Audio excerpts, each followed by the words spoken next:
Welcome to मज़ेदार kitchen. आज मज़ेदार किचन में हम काजू कतली बनाएंगे या फिर आप इसे काजू बर्फ़ी भी कह सकते हैं। सिर्फ 3 चीज़ों की ज़रूरत होगी आपको और काजू कतली घर पर ही बहुत ही आसानी से बनकर तैयार हो जाएगी और आपको घर पर बनाने में ज़्यादा महंगी भी नहीं पड़ेगी। अगर आप काजू कतली मार्केट से लेते हैं तो बहुत ही कॉस्टली आती है। तो जो मैं बना रही हूँ काजू कतली उसे तकरीबन 750 ग्राम यानी कि पौन किलो काजू कतली बनकर तैयार हो जाएगी। तो चलिए शुरू करते हैं रेसिपी।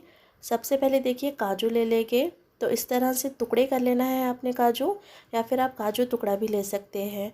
तो 2 कप काजू टुकड़ा लेना है आपने, यानी टुकड़े करने के बाद काजू 2 कप होने चाहिए। अब हम इन्हें पीस लेंगे और इस बात का ख्याल रखना है कि काजू बिल्कुल साफ़ हो, इन पर कोई भी धब्बा ना हो। अगर कोई भी धब्बे या फिर इस तरह का कुछ हो तो आप उन्हें निकाल कर रख लें। और जो काजू है ये वो रूम टेम्परेचर पर होने चाहिए, यानी कि फ्रिज के अंदर रखे हुए काजू नहीं होने चाहिए, रूम टेम्परेचर पर हमारे काजू होने चाहिए। अब हम इनका पाउडर बना लेंगे। तो अब हम काजुओं का पाउडर बनाएंगे। तो इसके लिए काजुओं के टुकड़े करके आप मिक्सी जार में डाल लें। साबित काजू बिल्कुल भी नहीं डालना है, टुकड़े करके डालना है। और इकट्ठा पूरे काजू नहीं डालना है, थोड़े थोड़े करके पीसेंगे हम, इकट्ठा पूरे काजू नहीं डालेंगे। तो काजू को 1 से 2 सेकंड्स के लिए चलाएंगे, फिर मिक्सर बंद कर देंगे और काजू को फिर स्पून की मदद से ऊपर नीचे करेंगे। फिर 1 से 2 सेकंड्स के लिए चलाएंगे, मिक्सर बंद कर देंगे, फिर स्पून से ऊपर नीचे करेंगे। इस तरह से हमने काजुओं का पाउडर बनाना है। ज़्यादा हमने चलाना नहीं है मिक्सर को, वरना काजुओं का जो है तेल निकल जाएगा, फिर उसकी बर्फ़ी यानी कतली नहीं बनेगी। अब काजू का पाउडर बनाने के बाद हम इसे छान लेंगे। छानने के लिए देखिए इस तरह की मोटी छन्नी का यूज़ करें। चाय छन्नी की जो छन्नी होती है ना उसका यूज़ ना करें, उससे पाउडर नहीं निकलेगा। तो इस तरह की छन्नी का यूज़ करके पाउडर को छान लें। और छानने के बाद देखिए इस तरह का थोड़ा मोटा मोटा जो काजू रह गया है उसे भी आप दोबारा से पीस लें। वही प्रोसेस करना है, थोड़ी देर चलाना है 1 से 2 सेकंड्स के लिए, फिर मिक्सर बंद कर देना है। तो इस तरह से पूरा पाउडर आपने पीस लेना है और पीसने के बाद छान लेना है। तो छानने के बाद देखिए इस तरह से काजू पाउडर बना है, आप देख सकते हैं किस तरह से है ये। और छन्नी में ये जो काजू बच गए हैं इन्हें हम कतली में यूज़ नहीं करेंगे, क्योंकि इनका जो तेल है वो निकल गया है। आप देख सकते हैं कुछ इस तरह से हो गए हैं, ये इनका ऑयल निकल गया है। तो आप इन्हें कोई भी सालन में या फिर कोई भी और भी तरीके से यूज़ कर लें मसाले के तौर पर। अब हम कतली बनाएंगे। तो सबसे पहले हम 1 कप शक्कर लेंगे।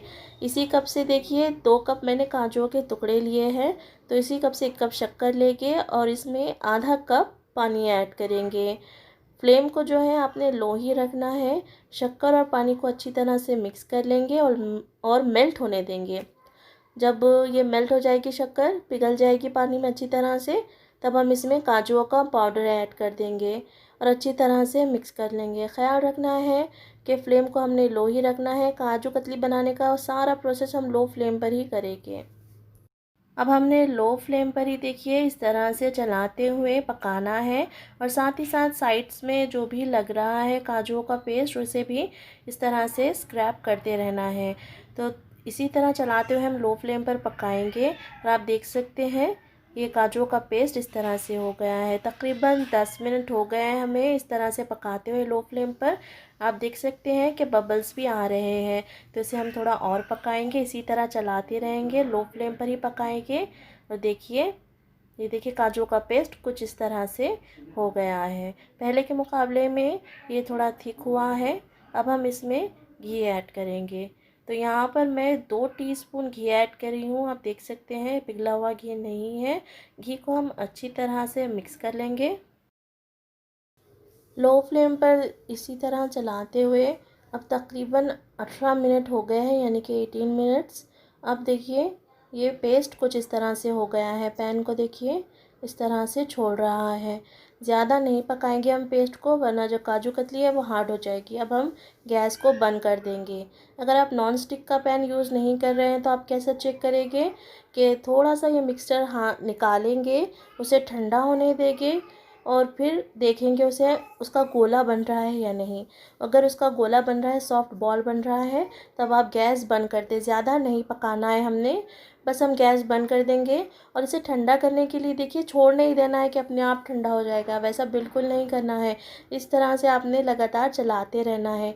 अगर आप काजू के पेस्ट को इसी तरह छोड़ देंगे ठंडा होने के लिए तो ऊपर क्या होगा, एक पपड़ी जम जाएगी जो कि बहुत ही बुरी लगेगी कतली के अंदर। और कुछ देर के बाद आप देख सकते हैं ये पेस्ट इस तरह से हो गया है। जब हमने गैस बंद किए थे तब कैसा था और अब देखिए इस तरह से है। ये अभी गर्म ही है। अब हम क्या करेंगे, हाथों को घी लगा लेंगे और बटर पेपर को भी घी लगा लेंगे। और ये जो पेस्ट है हमने बटर पेपर पर निकाल लेना है। हाथों को और बटर पेपर को घी लगा लेना है हमने। और इस तरह से देखिए अब पेस्ट को करना है। ज़्यादा वर्कआउट नहीं करना है हमने पेस्ट के ऊपर, ज़्यादा मालिश नहीं देना है। हल्के हल्के हाथों से देखिए इस तरह से करना है ताकि ये जो पेस्ट है जो मिक्सचर है वो स्मूथ हो जाए। देखिए इस तरह से करना है। ये अभी काफ़ी गर्म है, हैंडल करने में थोड़ी प्रॉब्लम हो रही है गर्म होने की वजह से, लेकिन ये गर्म रहता है तभी हमने ये सारा प्रोसेस कर लेना है, वरना क्या होगा, कतली बनेगी नहीं, बहुत ही प्रॉब्लम होगी जब ये हार्ड होने लगेगा। तो इस तरह से करते हुए हमने इसे स्मूथ करना है। देखिए मैं अब इसका बॉल बना ले रही हूँ। बॉल में अभी क्रैक्स है। अगर हम इसी तरह से क्रैक्स रखकर इसे बेल लेंगे तो जो कतली बनेगी उसमें भी बहुत सारी क्रैक्स आएगी जो कि बिल्कुल भी अच्छी नहीं लगेगी। तो इस तरह से करते रहना है आपने। ये देखिए इस तरह से। अब देखिए ये जो बॉल है काफ़ी हद तक स्मूथ हो रहा है। तो इस तरह से करते हुए हमने बिल्कुल इसे स्मूथ बना लेना है। ये देखिए, हाँ इस तरह ये हो गया है। बटर पेपर इस तरह से रख लें और इसे बेल लें। तो हल्के हाथों से आपने बेलना है। हर तरफ जो मोटाई है यानी थिकनेस वो बराबर रखें। और देखिए ये कुछ इस तरह से हो गई है अभी, लेकिन इसकी थिकनेस जो है वो थोड़ी ज़्यादा है क्योंकि काजू कतली जो होती है ना, थोड़ी उसकी थिकनेस कम होती है, थोड़ी पतली होती है वो। तो मैं इसे थोड़ा और बेल रही हूँ। आप चाहें तो इसे आपकी पसंद के मुताबिक थोड़ी पतली या फिर थोड़ी मोटी, आपको जो पसंद है उस हिसाब से इसकी थिकनेस रख सकते हैं।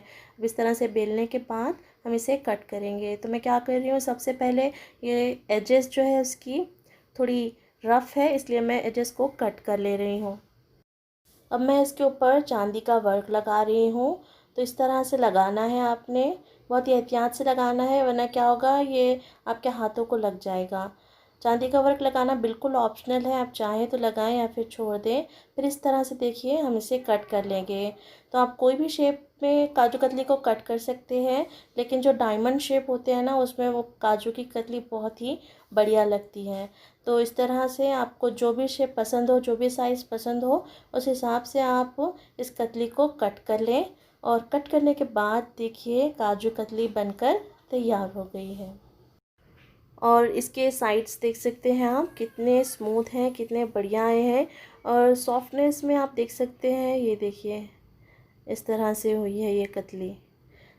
काजू की बर्फ़ी जब बिल्कुल फ़्रेश थी तब आपने देखा कि वो कैसी थी। अब आपको मैं बताती हूँ कि देखिए अभी भी ये बर्फ़ी बिल्कुल सॉफ्ट है। जिस तरह से काजू की कतली होती है ना उसी तरह से है। ये देखिए तोड़ कर मैं बताती हूँ आपको। देखा आपने, बिल्कुल बहुत ही बढ़िया बनी है काजू की कतली। आप इस रेसिपी को घर पर ज़रूर ट्राई करिए। शक्कर अगर आपको थोड़ी कम पसंद है तो 1 कप नहीं, आप उससे थोड़ा कम भी शक्कर को यूज़ कर सकते हैं। तो इस रेसिपी को आप घर पर ज़रूर ट्राई करिए और कमेंट कर कर बताइए कि आपको रेसिपी कैसी लगी। रेसिपी पसंद आई तो वीडियो को लाइक और शेयर करिए। मज़ेदार किचन को सब्सक्राइब करना बिल्कुल भी ना भूलिए। तब तक मज़ेदार खाएँ, खुश रहे and thanks a lot for watching.